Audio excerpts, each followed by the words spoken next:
Панквай бол 100 жилийн настай хөгшин сургууль. Уг сургууль сурдаг Панкам гэх хүү сүүлд хийгдсэн сургуулийн засвар маш муу байсныг өөрийн биеэр очиж шалгаад үүнийг нийгмийн сүлжээнд дэлгэнэ. Тэр юу ч хэтрүүлж хэлээгүй ба үнэхээр сургуулийн багна нь хагарч төмөр арматур нь хуванцар мэт хугарч байсан юм. Улмар сургуулийн сурагчид энэ талаар нийгмийн сүлжээнд шуурч хуучин сургуулийн засварын мөнгийг захирал болон түүний туслахууд хувьдаа завшсан гэж үзв. Панкамар ахлуулсан сургуулийн шударга ёсны төлөөх анхааруулга бүлэгмийнхэн энэ бүхнийг дэлгэсэн ба тэд өөрсдийн хөдөлгөөнөө маш нууцаар хийдэг. Сургуулийн булхайг амжилттай дэлгэсэн Панкам сургуулийн орхигдсон агуулгад очиход түүний бүлэгмийн гишүүд нь цугларсан байлаа. Анхааруулга бүлэм нь ахлагч Панкам зөөрийн компьютер ашиглаж байгааг нь Бэнг, гадаа харуул хийж байгааг нь Тай, ганц эмэгтэйг нь Ванда, тэгээд Нобл гэх гишүүдээс бүрдэнэ. Сургуулийн хурамч засварыг амжилттай илчилсэн анхааруулга бүлэмгийнхэн дараагийн ажиллагаагаа ярилцж байх үед тэдний нууц чатанд нэг хүн шинээр нэмэгдэх нь тэр. Хэн гэдгийг нь тодруулж амжаагүй байтал "Нано, сайн уу? Намайг Нано гэдэг.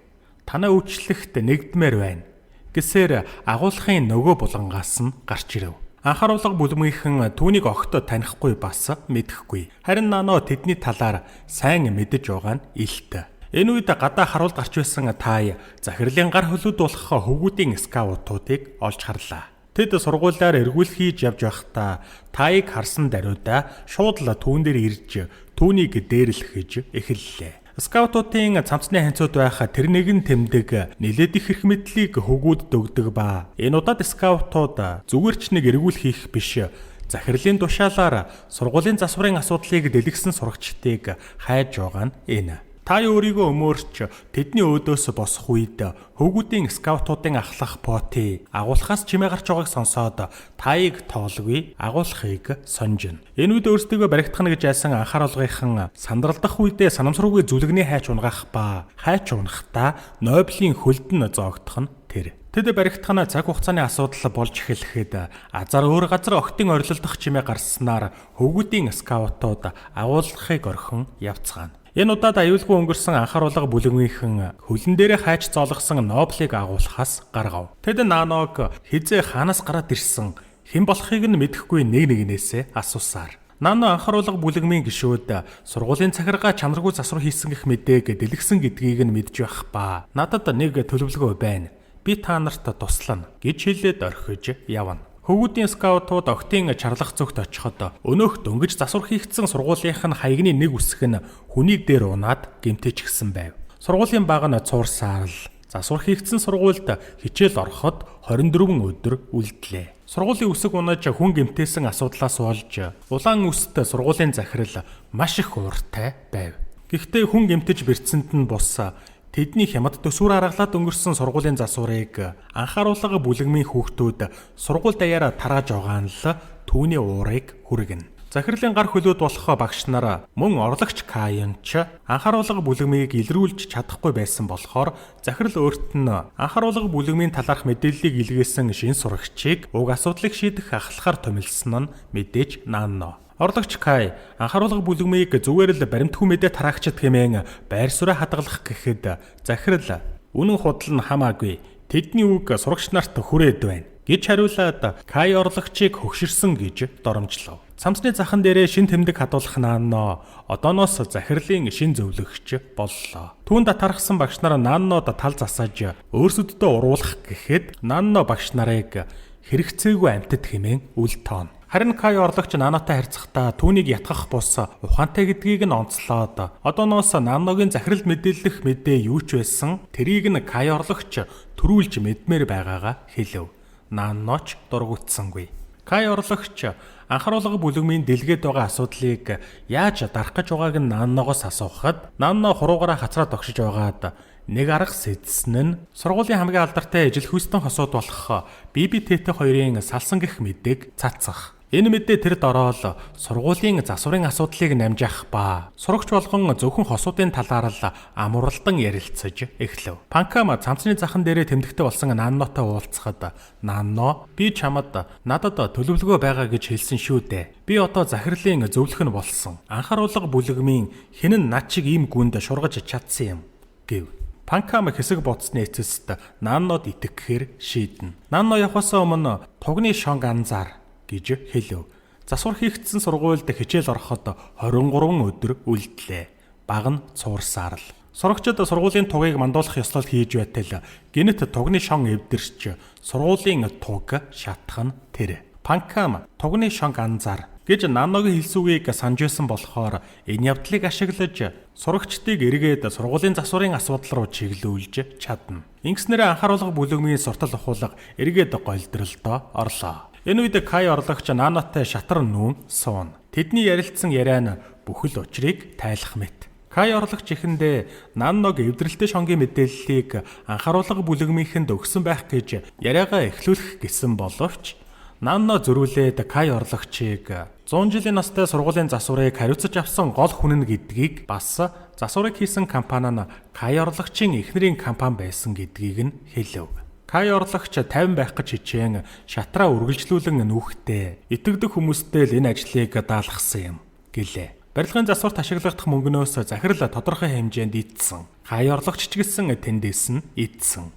Харин одоо сургууль хизээ мэдгүй нурх эрсдэлтэй байхад Кай орлогч товлсон цагт амжиж нээхгүй бол өөрийгөө асуудалд орно гэсэн байр суурьтай байлаа. Гэтэл Нанно та хэдийн асуудалд орчихсон гэж хэлээд шагмата гэснээр шатрын тулаан дууслаа. Засвар хийгдсэн сургуульд хичээл ороход 20 өдөр үлдлээ.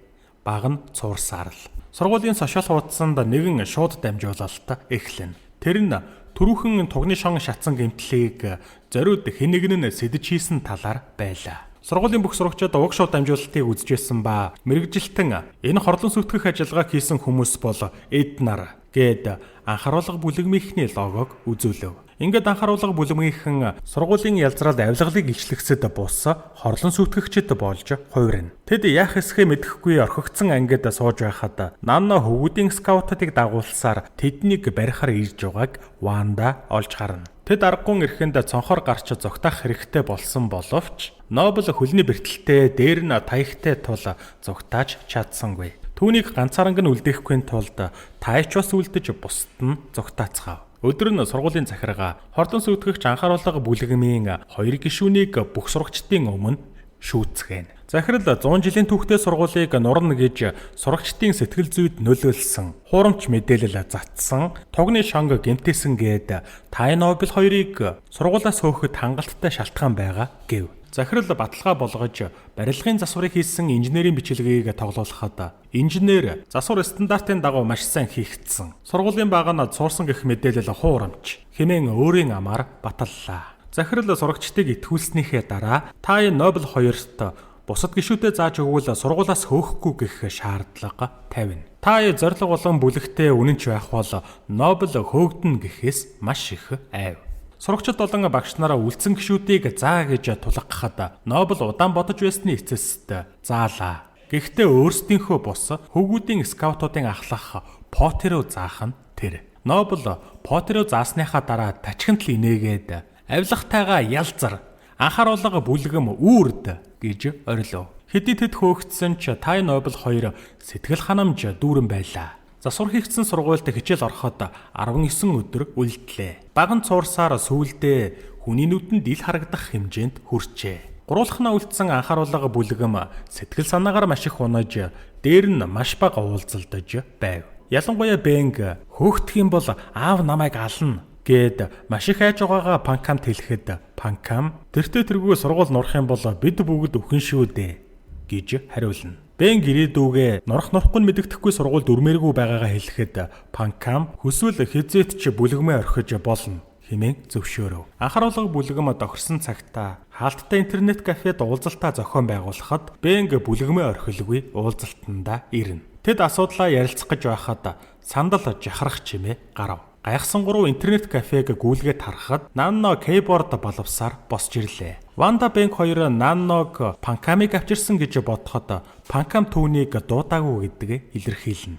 Анхааруулга бүлгэм хоорондоо маргалдаж эхлэхэд Ванда дахиж Панкамд итгэж чадахгүй гэж хэлээд бүлгэмээ орхив.